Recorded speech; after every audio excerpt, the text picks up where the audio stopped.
Gracias por estar allí como todos los sábados. Hemos venido trabajando ya desde la semana pasada cómo orar. ¿Recuerdan? Debemos orar solos, en privado. Debemos dirigirnos al Padre, ¿cierto? Bueno, hoy vamos a entrar con un tema que ha sido bastante recurrente en toda la historia de la iglesia porque pues Jesús mismo lo dijo. Entonces, si Jesús lo dijo, vamos a retomarlo como Él lo trabajó. Una de las cosas que nos enseñan desde muy niños es la oración que llamamos el Padre Nuestro, ¿cierto? Entonces, vamos a leer solo la primera parte de esa oración. Entonces, acompáñenme en sus Biblias a Mateo 6. Mateo 6, vamos a ver el versículo 9. En Mateo 6, versículo 9, entonces tenemos la versión en lenguaje actual dice, ustedes deben orar así: Padre nuestro que estás en el cielo, que todos reconozcan que tú eres un verdadero Dios, ¿cierto? Ahora, la versión más común, de la que la mayoría, sobre todo los que hablamos español, oramos, es: vosotros pues oraréis así: Padre nuestro que estás en los cielos, santificado sea tu nombre. Pero viene una buena pregunta en este aspecto. La oración se llama Padre Nuestro, pero somos todos hijos de Dios. ¿Usted se ha preguntado eso? Porque hay una realidad y cuando nos acercamos a la Biblia nos enseña algo que realmente puede quebrantar las creencias de algunos, puede afirmar las de otros, y eso es lo que queremos aclarar hoy en día. Entonces, Padre Nuestro, ¿somos todos hijos de Dios? Para entender esto tenemos que dividir dos cosas esenciales. Lo primero es la obra de Dios y lo segundo, el carácter de Dios. La obra de Dios. Según la Biblia en Colosenses 1:16, todos somos creación de Dios. Todos somos creación de Dios. Todos somos obra de Dios. Como somos obra de Dios, entonces podemos tender a pensar que todos somos hijos de Dios. Pero ahora tenemos que entender el carácter de Dios también. El carácter de Dios es, 1 Juan 4:8 dice, Dios es amor. Pero en Éxodo también dice que Dios es justicia y que Él no iba a tener por inocente a aquel que ha pecado. Entonces, acá viene una rara división de componentes, ¿cierto? Que tenemos que venir a entender. Pero hay algo bien interesante en que somos creación, que Dios es amor, pero también es justicia. La mejor manera que encontré de explicar esto es cuando usted tiene sus hijos, ¿cierto? O con los que tenemos hijos, los educamos de una manera en que en el principio sean dependientes de nosotros, después sean interdependientes con nosotros y después sean independientes. En ese proceso nosotros vamos elaborando lazos de amor, lazos de autoridad, lazos de comunicación para poder comunicarnos y vivir en armonía siempre. ¿Usted por qué habla con sus hijos? ¿O sus hijos por qué hablan con usted? Porque hay confianza, porque hay conexión. Lo que tenemos que ver acá es cuando decimos que Dios nos creó a todos, ¿cierto? Y en el principio Dios quería que todos estuviéramos en comunión con Él. Es como cuando usted, en el principio, cuando usted tiene su bebé, usted quiere que su bebé esté en comunicación constante con usted.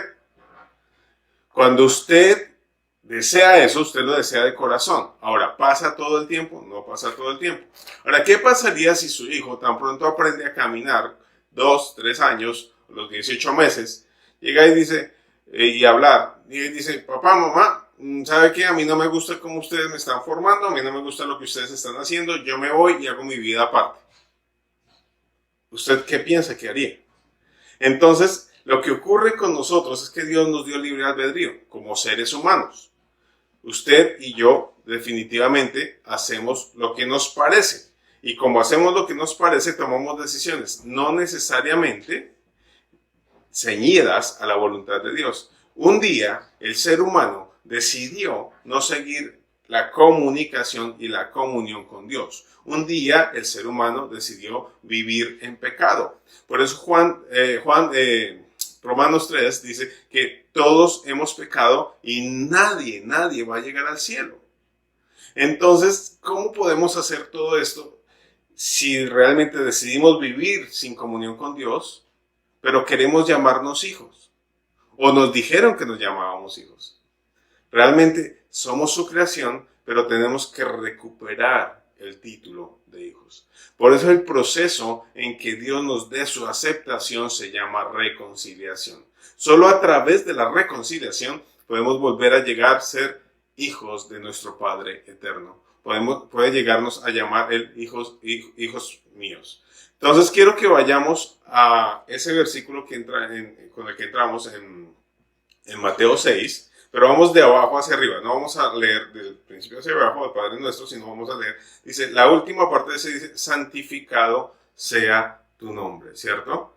¿Qué es santificado? ¿Por qué cuando oramos tenemos que decirle a Dios que es santificado? Porque es un reconocimiento a la grandeza, a la maravillosa realidad que es Él, a lo que implica para nosotros. ¿Para cuántos de ustedes Dios ha sido un personaje impactante e importante en su vida? ¿Para cuántos de ustedes Dios ha marcado un hito en la vida? Yo creo que para todos, ¿cierto? Pero entonces, ¿cómo se lo estamos agradeciendo? ¿Cómo se lo estamos reconociendo? ¿Cómo lo abrazamos y le decimos, mire, cuando usted tiene hijos, cuando sus hijos vienen, lo abrazan y dicen, papito, te amo, mamita, te amo. Cuando ellos llaman y te dicen, te amo, te quiero, te extraño, ¿usted qué siente? ¿Usted siente que ellos deben decirlo a usted? No, usted se siente dignificado, se siente respetado, valorado. Así es con Dios. El salmista lo decía muy claro y veamos en el Salmo 96, vamos a ver 7, 8 y 9. Salmo 96 dice, pueblos todos, reconozcan el poder de nuestro Dios y ríndanle homenaje. Vengan a los patios de su templo y traigan sus ofrendas, adórenlo como Él se merece. Inclínense ante Él en su santuario majestuoso. Que toda la tierra le rinda homenaje. David sabía de qué estaba hablando, porque David sabía rendir homenaje a Dios. David sabía honrar a su padre. Y entonces, cuando estamos hablando de honrar a nuestro padre, ¿cómo debemos decirle, papito lindo, te adoramos, te alabamos? Usted tiene sus propias palabras de comunicación, pero a eso se refiere ese pedacito, es santificado sea tu nombre. Tú eres grande, tú haces las cosas maravillosas, tú nos das más de lo que merecemos. Tú eres inmenso en poder. Las cosas grandes que tú haces, nadie más las hace. Tú eres el único capaz de hacerlas. Y así es Dios, así lo hace. Entonces, ya abarcamos la última parte. Vamos a la penúltima parte. Dice que estás en el cielo. Allí donde usted está, yo no sé en este momento donde me estén mirando, yo sé que ahorita hay conectada gente en Estados Unidos, en Canadá, en Colombia, en Inglaterra. Señala el cielo, allá, señala el cielo. ¿Estamos señalando el mismo cielo? Sí, en diferentes partes de la esfera terrestre. Quiere decir que es todo lo que nos rodea. Cuando Mateo dice acá, o cuando Jesús dice acá, que estás en el cielo, estás en la inmensidad que no podemos medir ni imaginar. ¿Usted se ha imaginado la inmensidad del cielo? ¿Usted se ha imaginado todo lo que abarca el cielo? Nosotros vemos un pedazo del cielo cuando miramos hacia arriba en el lugar donde estamos. Y el cielo tiene diferentes colores, diferentes matices. En cada época del año es diferente. En una época vemos unas estrellas y unos planetas cuando miramos al cielo, en la otra época vemos otras. Pero allá, en esa inmensidad, a través de donde se mueve la tierra, allá en todo eso que no nos alcanzamos a imaginar, allá es donde está Dios. Entonces, cuando nosotros entendemos que Dios es santo, que le debemos honrar, pero también entendemos que Él habita en todo lugar. Él habita en la inmensidad, porque dentro del cielo también está la tierra.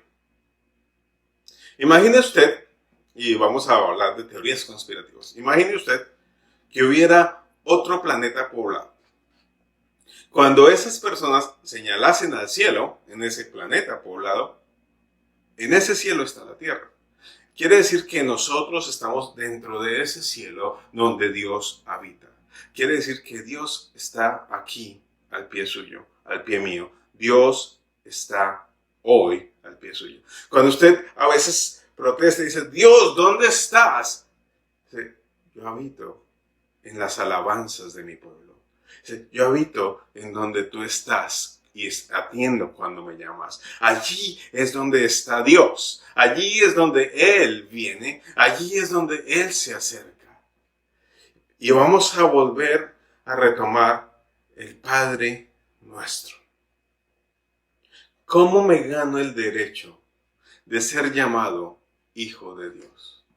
¿Cómo me gano ese privilegio hermoso de poder decirle con autoridad y certeza y confianza, Padre nuestro, Padre mío? Juan, en el primer capítulo, dice algo bien interesante. Y es un texto que por lo general siempre nos enseñan cuando estamos estudiando la Biblia y cuando están enseñándonos cómo acercarnos a Dios. Entonces hablamos de Juan 1:1, en el principio era el verbo y el verbo era con Dios y el verbo era Dios. Pero hoy quiero que nos concentremos entre los versículos 10 al 13. Dice el versículo 10, aquel que es la palabra estaba en el mundo. Dios creó el mundo por medio de aquel que es la palabra, pero la gente no lo reconoció. Versículo 11, la palabra vino a vivir a este mundo, pero su pueblo no lo aceptó. Pero aquellos que le aceptaron y creyeron en ella, llegaron a ser hijos de Dios. Versículo 13. Son hijos de Dios por voluntad divina, no por voluntad humana. ¿Entiende cómo es el proceso? Es decir, todos somos criaturas de Dios. Dios nos ama, Dios es misericordioso con todos, pero no todos podemos ser llamados hijos de Dios, porque un día, a través del pecado, decidimos renunciar a esa paternidad que Él tenía sobre nosotros. Ahora, Él dice, quiero recuperar la paternidad, pero depende de ti, no de mí. Porque yo ya hice lo mío, ahora te toca hacer lo tuyo. Y dice el versículo 12, pero aquellos que le aceptaron y creyeron en ella, llegaron a ser hijos de Dios. ¿A qué se refiere acá? Juan 14:6 dice, yo soy el camino. Y Jesús dijo, yo soy el camino, la verdad y la vida. Nadie viene al Padre si no es por mí. El camino es a través de Jesús, por medio de Jesús. Cuando encontramos a Jesús, Él es el camino y Él nos lleva al Padre. Y entonces podemos decir con convicción, Padre nuestro. Y es allí cuando vamos a entender que Él es nuestro Padre que nos sustenta, que nos sostiene, que nos bendice, que nos escucha, que está pendiente, que quiere escucharnos, que quiere decirnos cómo nos ama y cómo lo amamos, que quiere expresarse ante nosotros y que nosotros nos expresemos ante ellos. Porque así es Dios. Dios es misericordioso. Entonces cuando usted junta las partes que hemos venido hablando, usted ora en su cuarto, con la puerta cerrada, solo, en privado. Cuando usted ora sin hipocresía, cuando usted ora de corazón, pero cuando usted le ora al Padre, reconociendo que Él es su Padre, porque usted tiene a Jesús en su corazón, porque usted es salvo, no importa cuánto haya pecado, Jesús es su Salvador y su sanador. No importa qué tan mal esté, Dios está allí para escucharle. No importa qué tan cargado esté por la semana que viene, por la injusticia que ocurrió, por el peso de la inseguridad que está rondando en todo el mundo, por la inestabilidad emocional, la inestabilidad laboral, Dios está allí dispuesto a escucharle. ¿Por qué? Porque Él es el Padre. Y en Hebreos 12:13 dice que Él es un Padre misericordioso y que disciplina también. Pero dice, ¿qué padre de ustedes, si su hijo le pide un pan, le da una piedra? O si le pide un pez, una serpiente. Dios nos atiende, Dios nos entiende, Dios nos ama, Dios nos abraza. Pero la pregunta es, ¿se considera usted un hijo de Dios? ¿Ha usted caminado ese camino de reconciliación para ser hijo de Dios? ¿Ha llegado usted a ese punto de convicción y de plenitud en que usted puede ser llamado hijo de Dios? No se preocupe si siente que no es así. ¿Sabe por qué no? Porque si usted hoy está escuchando este mensaje, porque si a usted Dios hoy lo trajo hasta acá, es porque hay una necesidad sentida en su corazón, porque usted necesita reconciliar algo de usted con Él. Y si usted ya sabe que lo es porque hay que tener agradecimiento. Claro, todo es un proceso. Dios lo tiene claro. Usted puede identificarse con el pecador. Y recordemos Santiago 4:4, dice, ustedes no aman a Dios ni lo obedecen. ¿Pero acaso no saben hacerse amigo del mundo y no saben que hacerse amigo del mundo es volverse enemigo de Dios? Pues así es, si ustedes aman lo malo del mundo, se vuelven enemigos de Dios. Pero Dios dice que Él trajo provisión para el pecador. El texto más hermoso que encontramos en toda la Biblia es Juan 3:16. Casi todos no lo sabemos. Dice, porque de tal manera, esa gran manera, ha amado Dios al mundo, que dio a su Hijo único, para que todos los que en Él creamos no nos perdamos, sino que tengamos la vida eterna.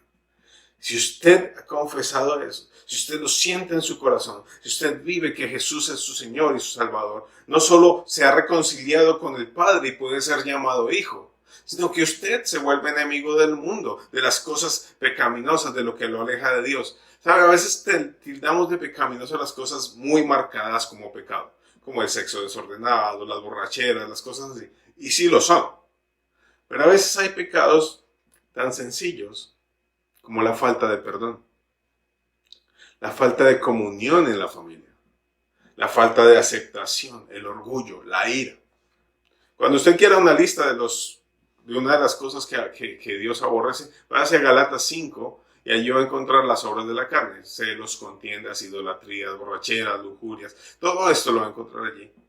Y a veces nosotros caemos en esas cosas, en esos malos pensamientos, en esos engaños, en esas mentiras. Pero cuando usted es hijo, si su hijo se equivoca, si su hijo rompe un plato, ¿usted lo castiga? Usted se molesta porque rompió el plato, pero usted lo castiga. Es un accidente. Es un accidente. Los accidentes pasan. Si su hijo tiene un accidente en el carro, ¿usted lo regaña? No. La primera pregunta que le viene a su mente es, ¿estás bien? ¿Estás bien? Jesús, Dios, es así. A Dios no le importa en dónde estuviste, cómo estuviste, qué tan mal estuviste. Cuando tú tienes un Dios Padre, Él restaura la relación de paternidad contigo. Y si tú hoy no tienes tu papá presente, si tú perdiste a tu padre, Dios ocupa ese lugar. Te dice, yo te amo, yo te quiero proveer, yo te quiero ser ese consejero. Dios está allí, listo a ocupar el espacio vacío, a abrazarte, a tenderte la mano. Y siempre tendrá respuestas para ti. No es en vano que Él entregó a su Hijo en la cruz del Calvario. Y podemos, ahora sí, con convicción, con certeza, obedecer lo que Jesús nos decía. Dice, vosotros pues oraréis así. Padre nuestro que estás en los cielos, santificado sea tu nombre. Porque Él nos bendice, porque Él nos entrega lo mejor, porque Él nos ama. Y quiero cerrar con este texto que nos habla de la herencia. Cuando tú eres hijo, entonces eres heredero, ¿cierto? Es una herencia de bendición. Pero capítulo 4, versículo 4 de Gálatas. Pero cuando llegó el día señalado por Dios, Él envió a su hijo que nació de una mujer y se sometió a la ley de los judíos. Dios lo envió para liberar a todos los que teníamos que obedecer la ley y luego nos adoptó como hijos suyos. Ahora, como ustedes son sus hijos, Dios ha enviado el Espíritu de su Hijo a vivir en ustedes. Por eso cuando oramos a Dios, el Espíritu nos permite llamarlo papá, querido papá.